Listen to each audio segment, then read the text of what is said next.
Through the Sage Grouse initiative, we're working with partners all across the West to reduce threats to sage grouse and improve rangeland health and sustainability. Many of the challenges facing sage grouse are actually rooted in ecosystem problems. And in order to solve those problems, we need to go back to the basics of how and why plant communities change through time. To help us understand this, the Eastern Oregon Agricultural Research Center has put together a field demonstration consisting of small plots that illustrate how plant communities change through time. First, we'll walk through an example of succession in a historical context. Then we'll illustrate how the presence of invasive species, like cheatgrass, alters plant communities. Finally, we'll discuss how understanding these dynamics can help land managers push communities in desired directions.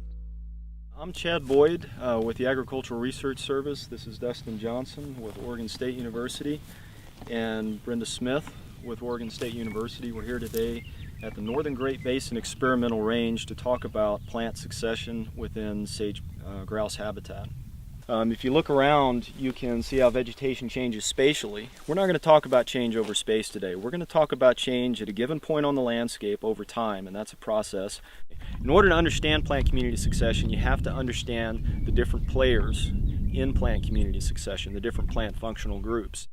So actually knowing which particular plant or which species it is not as critical as knowing the function that they play in the ecosystem. All this stuff that's going on below ground, it's pretty critical. So we have a shallow-rooted bunchgrass, a deep-rooted bunchgrass, a deep-rooted shrub, and a shallow tap-rooted forb.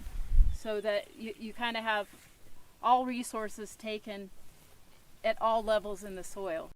The principles that Brenda has introduced us to about resource use can be applied to any plant community that we're working in, wherever that may be. Historically, this is what a plant community might have looked like in the immediate aftermath of a fire. So resource availability is going to be extremely high in this particular plot. We took most of the plant biomass above ground and we functionally changed it into ash. What we would expect to see is plants that need a lot of resources fast, okay? And this gets into life history, which bounces off of what Brenda just talked about. And what annual plants like to do is take in as many resources as possible, as fast as possible, grow as fast as possible, and do what? What's the ultimate goal of all of that? Reproduce. Reproduce. You got to put a seed head out. You got 1 year to do it. You better be successful at it. That's the life strategy of an annual. Get rich quick. They get rich quick, right? Yeah, right. Yeah, and right. It's like a long-term investor versus a day trader. Yeah. So year in, year out, perennials could be more successful. But if we have a high year, or year that has high resource availability, annuals, right? Mm-hmm. Okay, because they're the ones taking the risk. We've got some perennial grasses present. They're not all gone away after the fire, but we're largely looking at high resource availability and annual forbs in this post-disturbance plot. We're going to move forward in succession, forward in time. Okay, so resource availability is lower in the soil in this particular plot. Why is that? Starting to get tied up with more long-term plants. Yeah, with above ground perennial biomass, like this rabbit brush here. It resprouts from the base, so this is typically the first shrub species that we see come into these Wyoming big sagebrush plots following fire. So tell me about what sort of changes in species composition that we're seeing here in terms of functional groups. More perennials versus annuals. Okay, which is consistent with the level of soil nutrients, right? Mm-hmm. Perennials don't need to get rich quick. They need a more dependable source of nutrients. This plot's not a get rich quick plot. Okay, we're going to have reduced nutrients, so that goes along with the perennials. What about perennial grasses? What are they doing in this plot relative to the post-disturbance? They're increasing, and squirreltail is an interesting plant. It doesn't put quite as much effort into the roots as blue bunch wheatgrass, so we tend to think of this as sort of I hate the term, but sort of a mid-successional bunch grass that we see. Okay, so let's move forward in time now, a few more years. And Vanessa, what sort of changes do we see between these two plots? What about this plot we're looking at here? I noticed some perennial grasses. Okay. A few less forbs in this plot, but sagebrush, that's the biggie that's coming in here. Why are we seeing sagebrush here and not in the previous plot? So it's coming back from seed, right? We're approaching maximum density of what we would expect out of this plant community. And really what we're seeing in the next plot is increased expression, again, of the functional groups that are already here. We've reached what's probably our maximum density of grasses, large perennial grasses. The sagebrush are continuing to grow. We still got a good component of perennial forbs. We do not have a strong annual component. We're going to go to what a lot of folks think of as when they think of the sagebrush steppe community, and that's what we call a perennial shrub grass state. And that's this guy right here. So we're not really changing anything from the previous plot. We're just seeing what I would call a maximum expression of the woody biomass as well as the herbaceous biomass. Now, one of the things that's been changing, other than plants, as we move along this from the very first plot, has to do with the soil, and it's not soil nutrients. What is it? So that there's a lot more bare ground. We've got a lot more bare ground in this plot than we had immediately after disturbance. But that doesn't mean that this plant community isn't what we would call in ecology fully occupied. Okay? And to understand that, we have to go back to Brenda's discussion of the functional groups and their rooting characteristics. Let's superimpose this. Okay, so we have a POA. I'll come at it from the other side. POA plant with a lot of bare ground around it, right? Mm-hmm. So that's, as Brenda said, that's an available site for establishment for something else, right? Here's what that POA actually looks like. If we had X-ray vision, this is what we would see. We would see a plant that has fully occupied this, what looks like bare ground all around it. That's why we're not getting annuals establishing here, because the POA has this system of roots to tie up the nutrients within a larger area around it. Does that make sense? Yeah. Mm-hmm. So, whether they're good annuals or bad annuals. Good or bad annuals. So visually we see a lot of bare ground in that system, but because of how the plants that are here root, we have actually functionally occupied that entire plot. And I guarantee you, you go try to dig apart pull apart two bunch grasses, their roots would be intertangled. You'll often hear this called a reference state, and in 1850 that was probably an appropriate term. You'll hear some more about that when Dustin talks about the modern day succession. This isn't the goal of a plant community, okay? Plant communities respond to disturbances, and if we had another fire right here, we could easily push back to the beginning. If we had a very cool fire in this plant community, we might push back to a halfway point, okay? So succession is a journey. Don't think of this as being the holy grail. Frankly, this is a value neutral plot. But I do want to throw out one more plant community state, and that's what we call the degraded sagebrush state. And let's take a look at that. That's this plot here. Tell me about this plot here. What are we seeing? How would you, okay, you're writing a plant community description, and the plant community looks like this. What do you see in this plot? A lot of sagebrush and not a lot of grass. Not a lot of grass. No what understory. Yeah, what's the grass species that we do have there? Sandbergs. We've got some sandbergs. A few forbs. I actually got some annual forbs coming in here. If we look back at the rooting profile, grasses like this large perennial bunch grass here are going to have a lot of the roots are going to occur in the same zone as sagebrush, so they're competing for the same resources. All right, and if those resources become limited, that represents by definition competition. So it is possible that we could see change from this reference plant community to a plant community that's dominated by shrubs over time. Why would it be dominated by shrubs and not grasses? Who's got the deeper rooting profile? Yeah, the shrubs. The shrubs. So Taproot. Given enough time and the probability of drought over time, that taproot may be more advantageous. And what we'd like to do now is go from this historical model, which again is our idealized year of 1850, to what the types of successional relationships that we see now on the landscape, and compare and contrast those to some of the historical ecology of the plant communities.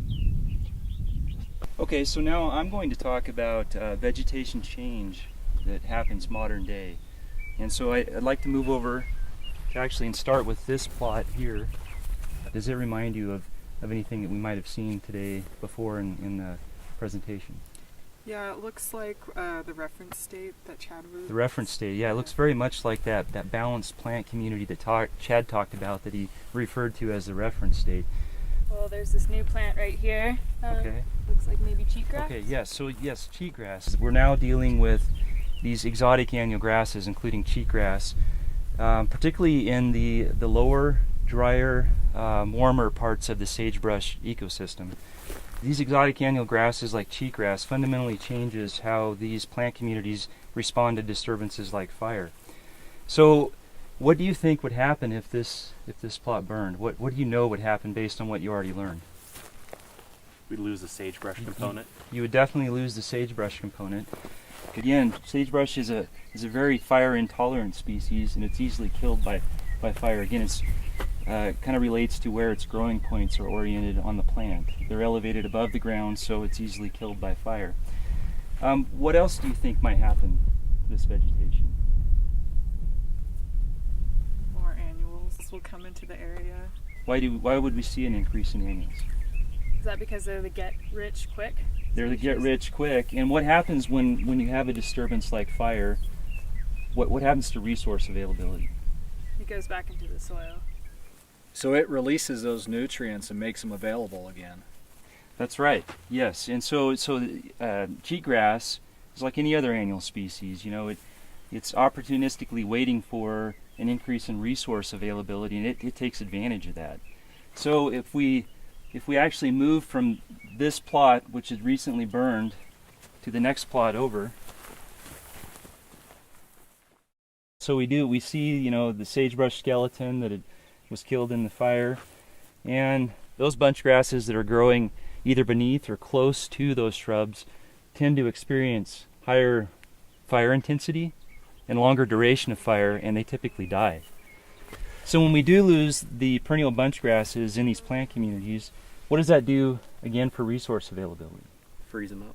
It frees up resources, and cheatgrass is able to take advantage of that. So we do see an increase in cheatgrass and the amount of cheatgrass. What else might you notice about how plants are oriented in the plot?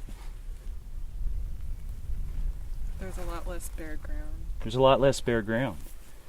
Exactly. And so thinking about fire and how it interacts with vegetation, what do you think that's going to do in terms of fire? Would the fire be more intense or move more quickly? If there's less bare ground? It's more continuous fuel. Improves that continuity. That's right. So that way it can spread. So that flush of cheatgrass after a fire increases the amount and continuity of fine fuels in that plant community. The fire is more likely to spread in a plant community that looks like this relative to a more balanced plant community where we have greater amounts of bare ground. What do you think would happen if this plant community burns again?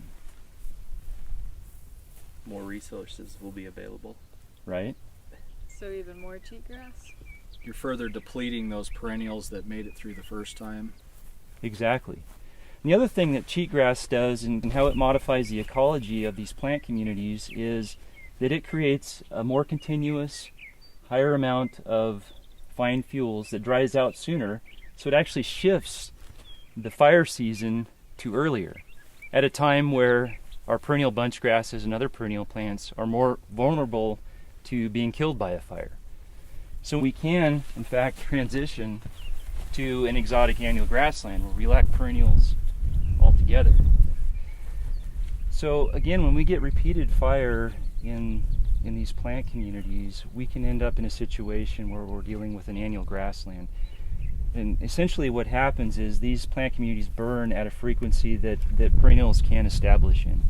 We think historically, if we had a really intense fire that moved through, a sagebrush plant community, and we lost, much of our perennial vegetation, that plant community had a long period of time in which it could recover.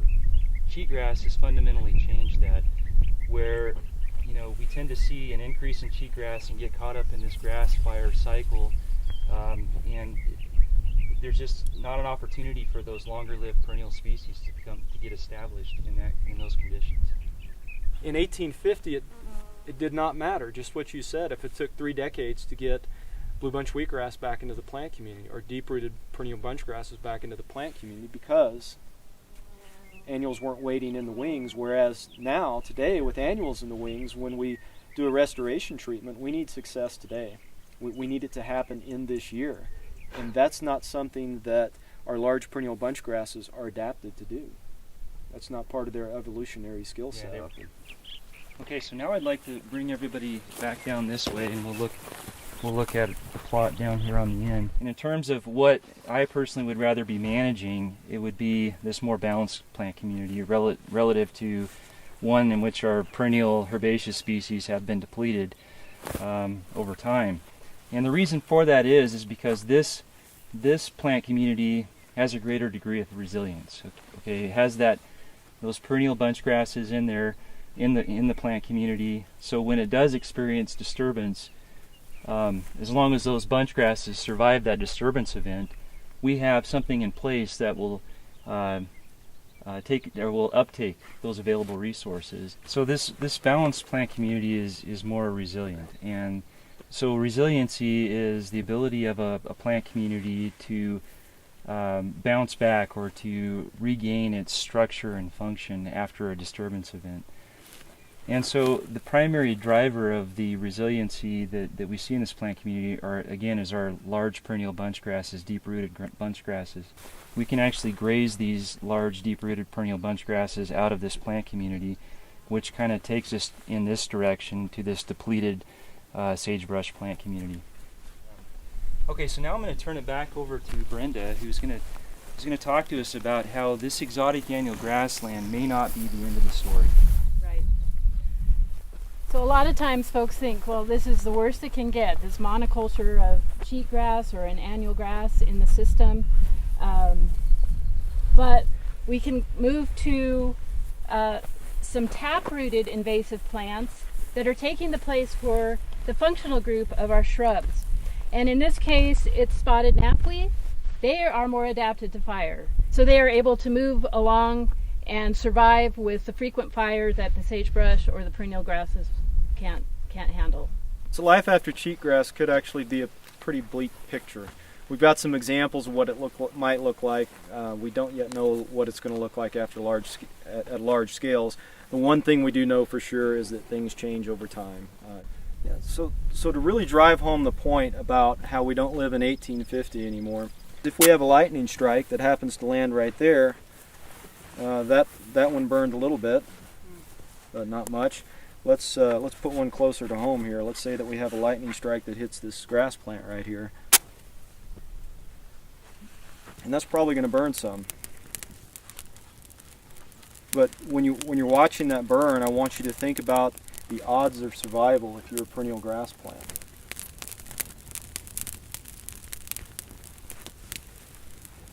So we're getting some burning of the grass plant that got hit, but it's not really interconnected with a lot of other plants. So we're not seeing massive fire spread. We also don't have a lot of wind right now. But with cheatgrass, again, cheatgrass changes everything, and one of the ways that it does that is by increasing not just the amount of fine fuel, but the amount of fuel continuity. And that has huge ramifications to the fire ecology, these systems, and how perennial bunch grasses, the odds of perennial bunch grasses being consumed by fire. Okay, so here we're switching from now a fuel type that does not have a lot of annual grasses, has a fair amount of bare ground, is relatively discontinuous. We're switching to a monoculture of annual grasses. And keep in mind that we're not just going to negatively impact, if this burns, the remaining perennial grasses. We're creating a source to spread fire around the landscape. Okay? And if we think about how this burns relative to that previous plant community, if we have a lightning strike that goes into the plant community, we get a lot of fire, we get it back. And we're much more likely to see that fire travel across the landscape than we were in this plant community where we don't have the same amount of fine fuel. So again, bottom line, this isn't 1850 anymore. And the world that existed in 1850 is many aspects of that world are no longer relevant to the current world that we're living in. And that's important because we often try to manage plant communities based on historical disturbance regimes, right? I'm trying to make a case for the fact that this is a different world that we live in and we can't manage based on historic disturbance factors. We talked about some management aspects earlier, some strategies, some ways that we could think about approaching management. But above all else, it's going to require that we think outside of the box, because this is a new world that we're dealing with a new set of disturbance factors. We're not helpless. And the first thing that we can do is to contain the areas that look like this. We have technologies and emerging technologies that allow us to do that. We can look at fuel manipulations. We can look at fire breaks that help to isolate the ecological consequences of this vegetation type from more desired vegetation types. Let's move down to the more desirable vegetation a moment and talk about how we might think about management of these two plant communities. Again, this is what we might think of as the somewhat balanced shrub grass state as opposed to the depleted sagebrush state where we've lost our perennials. For land management in general, if we're going to be effective in dealing with annual grasses, is that we have to hang on to the areas that look like this. And the good news is that most of the western United States is not invaded by cheatgrass or medusa head or other annual grass, exotic annual grass species. So really the priority one is to hang on to what we have. And how do we do that? We do that by making sure that our management practices are consistent with the maintenance of the large perennial grasses that are the cornerstone of resilience in these plant communities. So one of the things that excites me and gives me hope is that I think we're relatively low on the learning curve when it comes to restoration technologies. We haven't really taken this seriously. It hasn't been until the last 10 years that we've seen widespread effort and a lot of money going into research to look at how to improve our restoration success. So Chad, just to restate it a little bit, it's all really about putting the right practice in the right place. And what you're saying is basically that as a broad strategy, prevention of this transition from a desirable plant community to an annual grassland is going to be an easier and more higher priority for conservation, because coming back, restoration is difficult and costly, and we're early in the learning curve. It's not that we're giving up on that, but we have a lot to learn and a long way to go. Yeah, that's exactly what I'm saying. And how do we keep those perennial grasses in the system as opposed to getting them back after they're gone? And I think grazing management is obviously going to play a big role in that, so that we don't end up with these depleted sagebrush communities that have lower resistance because of the loss of the native perennials. Sagebrush ecosystems change and are going to continue to change. But if we understand the basics of what drives that, we can actually manage for more resilient plant communities that support abundant wildlife populations and healthy rangelands.